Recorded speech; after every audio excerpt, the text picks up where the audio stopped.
નમસ્કાર મિત્રો, સૂર સ્ટુડિયોમાં તમારું હાર્દિક સ્વાગત છે. મિત્રો આજનો ટોપિક છે, જીવનમાં દુઃખ દૂર કરવા હોય તો તમારે આ નિયમ પાળવા જ જોશે, આ નિયમ કરવા જ જોશે.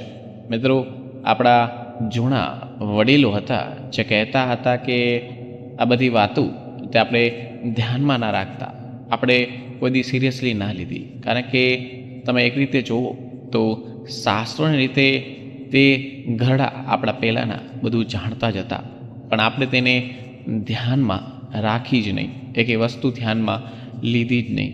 આજે તેનું પરિણામ આપણને ભોગવવું પડે છે. જે દુઃખ આવે છે તેના કારણે જ આવે છે.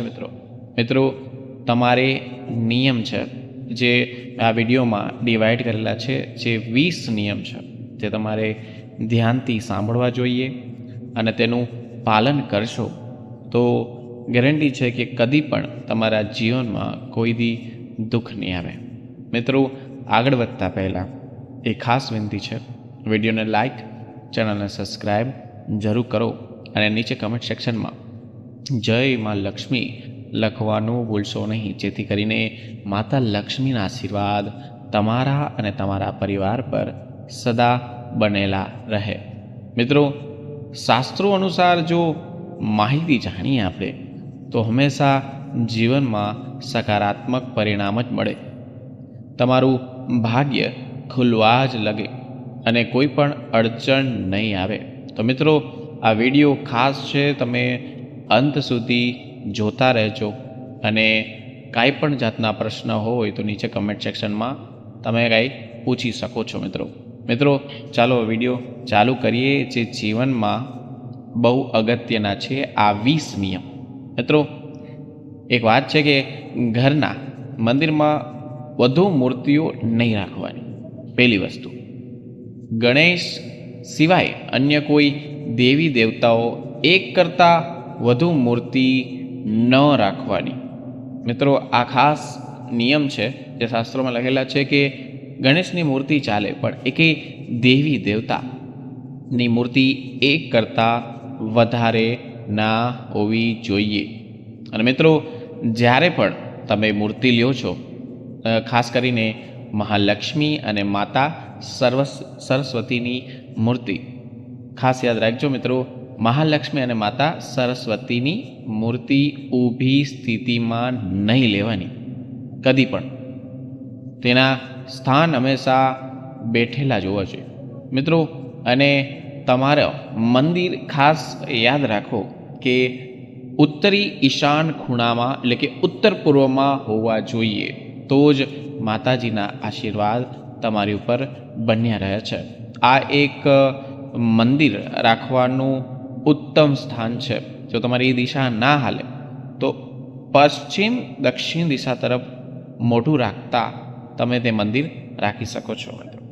નંબર 2ની વાત કરીએ તો દર શનિવારે તમારા ઘરમાં જે મંદિર છે, જે માતાજીનું મંદિર છે, તે સાફ કરો અને સાફ કરતી વખતે ખાસ ઘરમાં ગંગા જળ રાખો અને તે મંદિરમાં ગંગા જળનો હંમેશા છંટકાવ કરો. અને મારું કહેવાનું તો એ છે કે ગંગાજળ વધુ હોય તો વધુ સારું, કારણ કે દર શનિવારે નકારાત્મક ઉર્જા વધી શકે છે ઘરમાં. તો આખા ઘરમાં તમે ગંગાજળ છાંટો તો તમને તેનું શુભ ફળ મળે છે. કોઈ પણ નકારાત્મક ઉર્જા જે તમારા ઘરમાં રહેલી છે તે તરત જ ઘરની બહાર વહી જાય છે. મિત્રો, નંબર 3ની વાત કરીએ તો ઘરમાં રહેલી સાવેણી ક્યારેય પણ તમારે ઊભી મૂકવી નહીં અને ઊંચી મૂકવી નહીં. કોઈ પણ મહેમાન કે કોઈ પણ બહારનો વ્યક્તિ તમારી સાવેણી જુએ તો કહેવાય છે શાસ્ત્રો પ્રમાણે કે તે નકારાત્મક શક્તિનો સંચાર થાય છે. એટલે મિત્રો, આ ખાસ યાદ રાખો અને સાવેણીને કદી પણ દિવાલમાં ટીંગાડવી પણ નહીં. મિત્રો અને અમુક માણસો ઘરમાં એવી રીતના સાવેણી મૂકે છે જે રસ્તામાં પડી હોય, પગમાં આવતી હોય. મિત્રો, ખાસ વિનંતી છે કે સાવણીને હંમેશા છુપાવીને, સંતાડીને બેડની નીચે કાં સોફાની નીચે રાખો. કારણ કે સાવણી પગમાં આવે તો તેને બહુ અશુભ કહેવાય છે. મિત્રો નંબર 4 જોઈએ તો જ્યારે પણ તમે ઘરમાં મંદિરના સફાઈ કરો ત્યારે ભગવાનનો ફોટો, ખાસ કરીને માતાજીનો ફોટો, ભગવાનનો ફોટો ક્યારે પણ જમીન ઉપર ના મૂકવો જોઈએ. તે વસ્તુ બહુ ખરાબ કહેવાય. તમે જ્યારે પણ મંદિર સાફ કરતા હોય ત્યારે ફોટો તમે ત્રિપાઈ કે બાજુટ ઉપર રાખી શકો છો.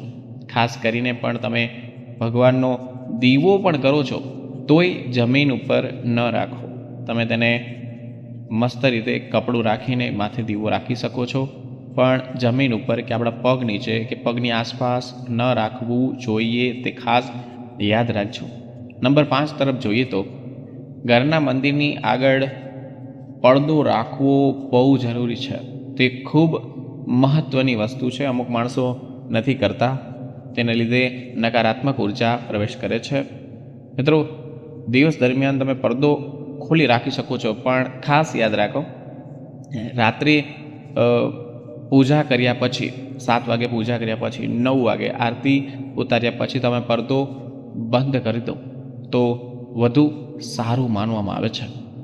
તો જેના મંદિરમાં પડદો ના હોય તો કૃપા કરીને એક પડદો કાં એક દોરી ટીંગાડીને તમે મંદિર પર રાખી શકો છો. નંબર 6ની વાત કરીએ તો પૂજા રૂમમાં એક કપૂર જરૂર રોજ સળગાવવું જોઈએ. કપૂર જગાવવાથી કે સળગાવવાથી આપણા ઘરમાં પોઝિટિવ ઉર્જા આવે છે, જે આખા ઘરને સુખ શાંતિ માટે જરૂરી છે. મિત્રો આ એક ખાસ નિયમ છે જે તમારે ધ્યાનમાં રાખવાનું છે. મિત્રો નંબર 7 જોઈએ તો ઘરના મંદિરની અંદર નાનો કે મોટો કોઈ પણ શંખ જરૂરથી રાખવો જોઈએ. પણ મિત્રો ખાસ યાદ રાખજો, શંખ ખાલી એક જ હોવો જોઈએ. શંખ એક કરતાં વધારે ના રાખવું જોઈએ. એક શંખ રાખો તો તે બહુ શુભ કહેવામાં આવે છે. મિત્રો નંબર 8 જોઈએ તો દર શનિવારે એકવાર તમારે હનુમાન ચાલીસા વગાડવી જોઈએ. અને જો તમે વાંચતા હોય તો બહુ શુભ કહેવાય. તો તમે 7 વાર વાંચી શકો છો. કહેવાય છે કે સંકટ મોચન જે આપણા હનુમાનજી છે તેની કૃપા આપણી ઉપર હંમેશા વરસતી રહે છે. તો એક નિયમ તમે પાળજો કે દર શનિવારે તમારે આ પાઠ કરવો જોશે, જેને આપણે હનુમાન ચાલીસાનો કહીએ છીએ. મિત્રો નંબર 9 તરફ પ્રસ્થાન કરી તો પરિવાર અને ઘરના વાતાવરણને સારું રાખવા માટે સવારે થોડોક ટાઈમ, ભલે 15 મિનિટ કે 10 મિનિટ કે તમારા અનુકૂળ પ્રમાણે ધીમા અવાજે 10 કે 9 વોલ્યુમ ઉપર તમે ભજન વગાડવું જોઈએ. ભજન સાંભળવાથી મન હંમેશા શાંત રહે છે. ઘરમાં હંમેશા પોઝિટિવ ઉર્જા રહે છે. ઘરમાં હંમેશા ખુશીઓ રહે છે. અને આપણા જે નાના બાળ હોય છે, આપણા છોકરા હોય છે, તેની પણ એક આદત સુધરે છે, ધ્યાનમાં રહે છે અને બહુ સારી રીતે આગળ વધે છે.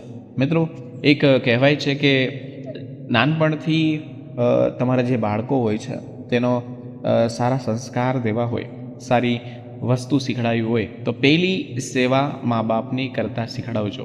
કારણ કે જ્યારે તમે એને કહેશો કે હાલ બેટા પગ દબાવ, કે હાલ બેટા ઓલું કામ કર, કે હાલ બેટા તારે આ કરવાનું છે, જેટલી મા બાપની સેવા કરશે વ્યક્તિ એટલો જ મોટો બની વિદ્વાન બનશે. એક નિયમ છે કે અમુક માણસો તેના છોકરાઓને કાંઈ કામ દેતા જ નથી.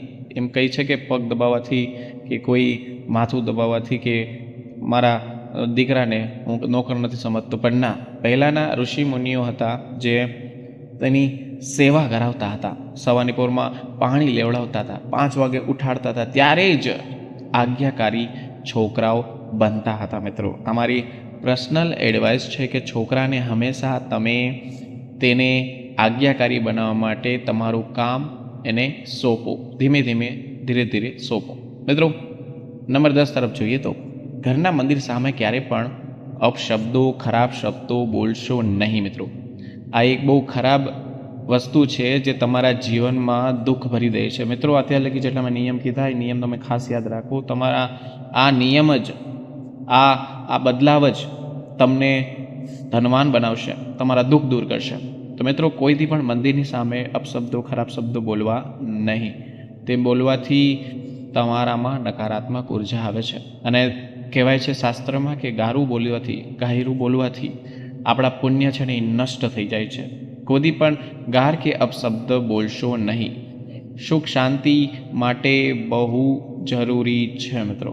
નંબર 11ની વાત કરીએ તો કોઈ પણ બંધ થયેલી અથવા તૂટેલી ઘડિયાળ નો રાખવી, દિવાલમાં ટંગાડીને નો રાખવી. કારણ કે દિવાલ ઉપર જ્યારે તમે બંધ ઘડિયાળ કે તૂટેલી ઘડિયાળ રાખો છો તો તેમાં નકારાત્મક ઉર્જાનો વાસ થઈ જાય છે. તો મિત્રો, ઘરની સુખ શાંતિ માટે આ એક વસ્તુ બહુ જરૂરી છે.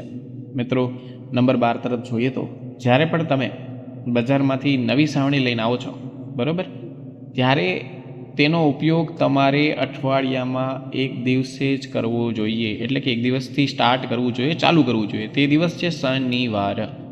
મિત્રો, શાસ્ત્રો મુજબ આ શનિવારે બહુ શુભ દિવસ માનવામાં આવે છે, બહુ શુભ માનવામાં આવે છે કે શનિવારથી તમે નવી સાવણી યુઝ કરો તો તમને વધારે ફાયદો થશે. મિત્રો, નંબર 13 જોઈએ તો ઘરના કોઈ પણ ખૂણામાં ક્યારેય કરોળિયા જમા ન થવા દો. કારણ કે કરોળિયા જેટલા બનશે તેટલી પ્રગતિમાં તમારામાં અવરોધ આવશે અને ઘરમાં કંકાસ વધશે. તે 100% ખાતરી કરી લ્યો. અને કોઈ પણ જગ્યાએ તમારે કરોળિયાના ઝાડા રહેવા દેવાના નથી.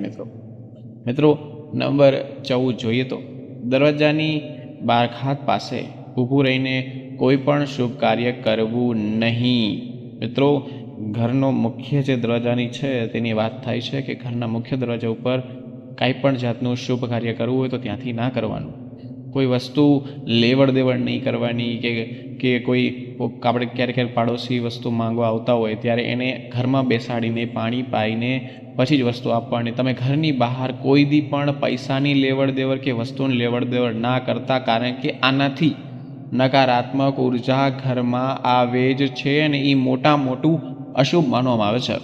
મિત્રો, શાસ્ત્રો પ્રમાણે તો આવું જ લખેલું છે. મિત્રો, નંબર 15 જોઈએ તો જો તમારા ઘરમાં કોઈ પણ પરિવાર સદસ્ય, કોઈ વ્યક્તિ કે કોઈ જૂનો માણસ બીમાર પડી ગયો હોય તો ઘરમાં મીઠાના પાણીથી પોતા કરવા જોઈએ. મિત્રો, મીઠાના પાણીથી પોતા કરવાથી ઘરમાં પોઝિટિવ એનર્જી આવે છે, પોઝિટિવનો સંચાર થાય છે. તો ખાસ યાદ રાખો, તમે આ વસ્તુ કરવી જોઈએ. અને બીજી વસ્તુ છે કે ઘરમાં ગુગળનો ધુવાણો કરવો. જો તમે રોજ કરી શકતા હોય ને મિત્રો તો રોજ કરજો. મારું કહેવાનું તો એમ છે કે રોજ ધુવાણો કરવાથી કે અગરબત્તી તો નહીં પણ આપણે જે ગુગળનો આવે છે ને, એ ગુગળ તમે રોજ કરો ને, અગરબત્તી ચાલે પણ એમાં એટલો ધુવાણો ના થાય. પણ તમે જ્યારે બજારમાં વાટકા મળે છે તે તમે જગાવીને ઘર શુદ્ધ કરી શકો છો. કારણ કે ઘણાના મોઢે તમે સાંભળેલું જ છે, લોકોનો અનુભવ પણ હોય છે કે ઘરમાં હંમેશા દવાખાના થતા હોય, અઠવાડિયામાં દવાઓ થતી હોય, તો તમે આ ધુવાણો કરી શકો છો. ધુવાણો કર્યા પછી કોઈ પણ નકારાત્મક વસ્તુ કોઈ દી અંદર નથી આવતી. કોઈ વ્યક્તિ, કોઈ મેલું ટૂંકમાં જેનો માઇન્ડ છે, જે પહેલેથી ખરાબ વિચારીને તમારા જે ઘરમાં આવ્યો છે, તે ધુવાણાના સકારાત્મક ઉર્જાથી તે પણ શુદ્ધ થઈ જાય છે મિત્રો.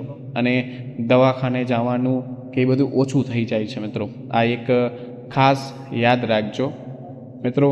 અને બીજી વસ્તુની આગળની વાત કરી તો 16 નંબરની વાત કરી તો જો તમારા ઘરમાં મંદિર બનાવવામાં વધુ જગ્યા ન હોય તો તમે રસોડાના ખૂણામાં એટલે કે ઉત્તર દિશામાં મંદિર બનાવી શકો છો મિત્રો. આ એક પોઈન્ટ છે. તમારું ઘર નાનું હોય અને તમે ઘરમાં કંઈ વસ્તુ રાખી ના શકતા હોય તો તમે આ ઉપાય કરી શકો છો. ગમે ત્યાં મંદિર ના બનાવશો, તે ખાસ કાળજી લેવી. કારણ કે આ દિશામાં પૂજા કરવાથી દેવી દેવતાઓ જલ્દી પ્રસન્ન થઈ જાય છે. રસોડામાં મંદિર બનાવ્યા પછી સ્નાન કર્યા વિના કોઈ દી પણ, એક વસ્તુ યાદ રાખજો, સ્નાન કર્યા વિના રસોડામાં કોઈ દી પ્રવેશ કરજો નહીં. હંમેશા સ્વચ્છ પવિત્ર ધ્યાનથી રસોઈ બનાવો, એના પછી જ રસોડામાં અંદર જાઓ, નાહી ધોઈને જ અંદર જાઓ. અમુક લેડીઝો હોય છે જે નાહ્યા ધોયા વગર જ રસોડાની અંદર જતા હોય છે. મિત્રો આગળના પોઈન્ટની વાત કરીએ તો નંબર 17, ક્યારે પણ ઘરનું મંદિર તમારા બેડરૂમની અંદર ન રાખો. મિત્રો આ વસ્તુ છે જે મેન છે કે તમે તમારા બેડરૂમ છે જે તેની અંદર જ મંદિર રાખે છે એ ભૂલ કદી પણ ના કરતા, કારણ કે દેવી દેવતાઓનો ફોટો બેડરૂમમાં ના રાખવો જોઈએ. બેડરૂમ દંપતીની અંગત પળો માટે હોય છે. અંગત પળો એટલે સમજો કે ત્યાં મંદિર હોય તો કેટલું ખરાબ કહેવાય. જો ત્યાં ભગવાનના કોઈ ફોટા કે મંદિર હોય તો તે ખૂબ જ અશુભ માનવામાં આવે છે. મિત્રો આ પોઈન્ટ ખાસ છે, એટલે તો આપણા જીવનમાં દુઃખ આવતા હોય છે અને તેનું પરિણામ આપણે જ ભોગવવું પડે છે. નંબર 18 જોઈએ તો પૂજા કરનારનું મુખ પશ્ચિમ દિશામાં હોવું જોઈએ. તે બહુ શુભ માનવામાં આવે છે. જ્યાં તમે પૂજા કરો છો અને ટોયલેટ તથા પૂજા ઘર નજીક ન રાખો. મિત્રો ખાસ તમને હાથ જોડીને વિનંતી છે કે પૂજા ઘરની બાજુમાં અમુક માણસો ટોયલેટ રાખતા હોય છે, બાથરૂમ રાખતા હોય છે. આ વસ્તુ ન રાખવી જોઈએ. પૂજા સ્થાનની નીચે કોઈ પણ અગ્નિ સંબંધિત વસ્તુઓ પણ ન રાખવી જોઈએ. એટલે અગ્નિ સંબંધિત માટે કે ઇન્વર્ટર થઈ ગયું કે ઇલેક્ટ્રિક મોટર ન રાખવી જોઈએ. મિત્રો આ સ્થાનને ઉપયોગ પૂજન સામગ્રી, ધાર્મિક પુસ્તકો, શુભ વસ્તુઓ રાખવી જોઈએ. બાકી બીજી કાંઈ વસ્તુ, ઇલેક્ટ્રોનિક સાધન કે આપણે કોઈ ખાવા જમવાની વસ્તુ ન રાખવી જોઈએ. મિત્રો આ એક ખાસ યાદ રાખજો. અને મંદિર નીચે ગંદુ કપડું, પોતું કે કાંઈ પણ રાખશો તો પણ જીવનમાં દુઃખ આવવાના ચાન્સીસ છે. મિત્રો પૂજા રૂમમાં એક ધીમા પ્રકાશનો બલ્બ લગાવો, જેથી અંધારું અને ભેજ ન આવે જે તમારા મંદિરમાં આવે છે. ખાસ આ જે પોઈન્ટ છે હું તમને જે કહું છું તે તમારે યાદ રાખવાનો છે. હવે વિડીયો તરફ આગળ વધીએ. મિત્રો જ્યારે પણ મન અશાંત હોય તમારું, અહીં એક આવીને તમે એક નવી ઉર્જા પ્રાપ્ત કરી શકો છો. મિત્રો જે પૂજા રૂમ છે આપણો, જો પૂજા સ્થાન માટે પૂરતી જગ્યા તમારી પાસે ન હોય તો મિત્રો હું કહું એમ કરો કે કોઈ પણ દિવાલના સહારે 2.5 થી 3 ફૂટની ઊંચાઈ પર સાદો પથ્થર મૂકીને ત્યાં પૂજા સ્થાન બનાવી લો. મિત્રો શક્ય હોય તો પડદાને ઢાંકી દો. ઘરમાં પૂજા સ્થાન હોવાથી, પૂજા રૂમ હોવાથી, મંદિર હોવાથી હંમેશા પોઝિટિવ એનર્જીનો સંચાર થાય જ છે. મિત્રો ઘરની પવિત્રતા પણ બની રહે છે, તેમજ અગરબત્તી કે ધૂપનો ધુવાણો વાતાવરણ સુગંધિત કરે છે. મિત્રો તમારે જે મેં તમને પોઈન્ટ કીધા છે તે પોઈન્ટ તમારે એક પોઈન્ટ યાદ રાખવાના છે. જો તમે યાદ ન રાખી શકતા હોય તો વિડીયો ડાઉનલોડ કરીને તમારા ગેલેરીમાં રાખી શકો છો, તો તમને ખબર પડે કે આ પોઈન્ટ લખી લો. કારણ કે આ બધી જે વસ્તુ મેં તમને કીધી તે મંદિરથી ન જ બધું થાય છે. આપણા મંદિરને જેટલું સ્વચ્છ રાખીએ, જેટલું સુંદર રાખીએ, માતા કુળદેવીની આપણે પૂજા કરશી તો આપણું ઘર હંમેશા સકારાત્મક રીતે સંચાર થશે, સારું થશે અને આપણા સારા વિચાર જ આપણી જિંદગીને આગળ વધશે. ભગવાનનું કામ જ તે છે કે આપણા મગજને શાંત રાખે અને આગળ વધવા માટે રસ્તાઓ દેખાડે. તો મિત્રો આ હતી જે ખાસ વાતો જે જીવનમાં દુઃખ દૂર કરવા માટે આ ખાસ 19 નિયમ છે જે તમારે યાદ રાખવા જોઈએ. મિત્રો કાંઈ પણ જાતનો પ્રશ્ન હોય, કોઈ પણ જાતનો પ્રશ્ન પૂછવો હોય તો તમે નીચે મને કમેન્ટ સેક્શનમાં પૂછી શકો છો. કોઈ પણ જાતની વસ્તુ, વાસ્તુશાસ્ત્રની કોઈ ટિપ્સ કોઈ જોતી હોય તો નીચે તમે પૂછી શકો છો. તેનો આન્સર હું જરૂર આપીશ. મિત્રો હવે મળીશું નવા વિડીયો, નવા ટોપિક સાથે. ત્યાં સુધી બધાને મારા રાધે રાધે.